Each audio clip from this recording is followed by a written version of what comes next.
Bharatiya Janata party बताए, दुष्यंत का काम नहीं है। क्योंकि आप भी अलायंस में रहे हैं। मैं रहा था, ठीक है, आज तो नहीं है। आज हम अपनी पार्टी के वादे करेंगे, वो अपनी पार्टी के। 2019 की जो मुझे नहीं लगता 2019 की कोई घोषणाओं में कमी रही है। बुढ़ापा पेंशन भी 1000 रुपये बढ़ी 4 साल में। हमारे द्वारा करे गए वादों को प्रमुखता के साथ हमने पूरा किया। जी, बीजेपी के साथ कॉमन मिनिमम प्रोग्राम लेके आप 4.5 साल रहे, तो बिगड़ी किस बात है? मतलब मेन की पॉइंट क्या था? पार्टी संगठन का जिन लोकसभाओं पे लड़ने का विचार प्रमुखता से था, वो अलायंस में उनने हमें नहीं दी, और जो वो देना चाह रहे थे उसके लिए हम अपनी प्रमुख सीटें नहीं छोड़ सकते। इसलिए हमने साफ कर दिया कि हमारे आगे 2 ऑप्शन है, या तो हमारी प्रमुखता सीटों पर हमें दी जाए, और दूसरा ऑप्शन था कि 5100 रुपये और विधानसभा की सीट शेयरिंग अनाउंस करी जाए। दोनों के ऊपर कहीं ना कहीं केंद्र और प्रदेश नेतृत्व में भारतीय जनता पार्टी में सहमति नहीं हुई, और उनने ये निर्णय लिया कि मुख्यमंत्री के साथ सारी कैबिनेट को बदला जाए, और हमने भी ये निर्णय लिया कि हम नई सरकार का हिस्सा नहीं बने। जी, बीजेपी नरेंद्र मोदी जी के नाम पे चुनाव लड़ रही है, तीसरा चुनाव लगता है। व्यक्ति के तौर पे नरेंद्र मोदी जी को आप कैसा व्यक्ति मानते हैं? आप क्या मानते हैं? देखो, आज मुझे किसी भी नेता के व्यक्तित्व तौर पर आंकड़े देने के लिए मुझे नहीं लगता ये उचित समय है। लोकसभा का चुनाव आज सर पर है, तो जनता वोट देगी। जनता 400 का बुखार 200 पे उतार देगी, तो अपने आप मार्क्स दे दिए 50% पे आ गए।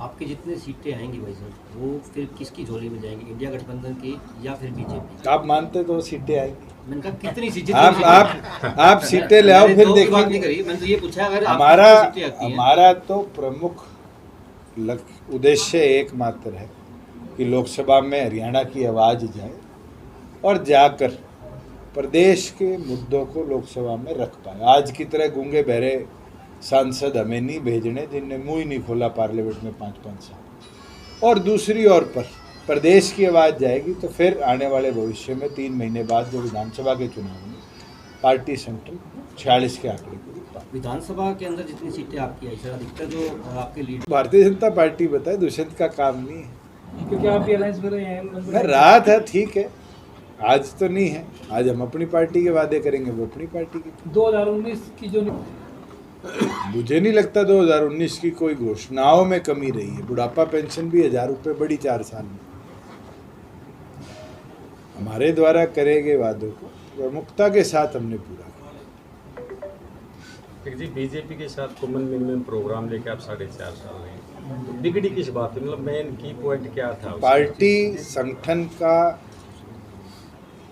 जिन लोकसभाओं पे लड़ने का विचार प्रमुखता से था, वो अलायंस में उनने हमें नहीं दी, और जो वो देना चाह रहे थे उसके लिए हम अपनी प्रमुख सीटें नहीं छोड़ सकते। इसलिए हमने साफ कर दिया कि हमारे आगे 2 ऑप्शन है, या तो हमारी प्रमुखता सीटों पर हमें दी जाए, और दूसरा ऑप्शन था कि 5100 रुपये और विधानसभा की सीट शेयरिंग अनाउंस करी जाए। दोनों के ऊपर कहीं ना कहीं केंद्र और प्रदेश नेतृत्व में भारतीय जनता पार्टी में सहमति नहीं हुई, और उनने ये निर्णय लिया कि मुख्यमंत्री के साथ सारी कैबिनेट को बदला जाए, और हमने भी ये निर्णय लिया कि हम नई सरकार का हिस्सा नहीं बने। जी, बीजेपी नरेंद्र मोदी जी के नाम पे चुनाव लड़ रही है, तीसरा चुनाव लगता है। व्यक्ति के तौर पे नरेंद्र मोदी जी को आप कैसा व्यक्ति मानते हैं? आप क्या मानते हैं? देखो, आज मुझे किसी भी नेता के व्यक्तित्व तौर पर आंकड़े देने के लिए मुझे नहीं लगता ये उचित समय है। लोकसभा का चुनाव आज सर पर है, तो जनता वोट देगी।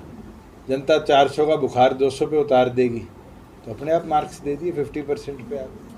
आपकी जितनी सीटें आएंगी भाई साहब, वो फिर किसकी झोली में जाएंगी? इंडिया गठबंधन की या फिर बीजेपी? आप मानते तो सीटें आएंगी। मैंने कहा कितनी सीटें? आप सीटें ले आओ, फिर देखेंगे। मैंने तो ये पूछा, अगर हमारा तो प्रमुख उद्देश्य एकमात्र है कि लोकसभा में हरियाणा की आवाज़ जाए, और जाकर प्रदेश के मुद्दों को लोकसभा में रख पाए। आज की तरह गूंगे बहरे सांसद हमें नहीं भेजने जिनने मुंह ही नहीं खोला पार्लियामेंट में 5-5 साल। और दूसरी ओर पर प्रदेश की आवाज़ जाएगी, तो फिर आने वाले भविष्य में 3 महीने बाद जो विधानसभा के चुनाव में पार्टी संगठन 46 के आंकड़े को भी पार। विधानसभा के अंदर जितनी सीटें आपकी आई सर, अधिकतर जो आपके लीडर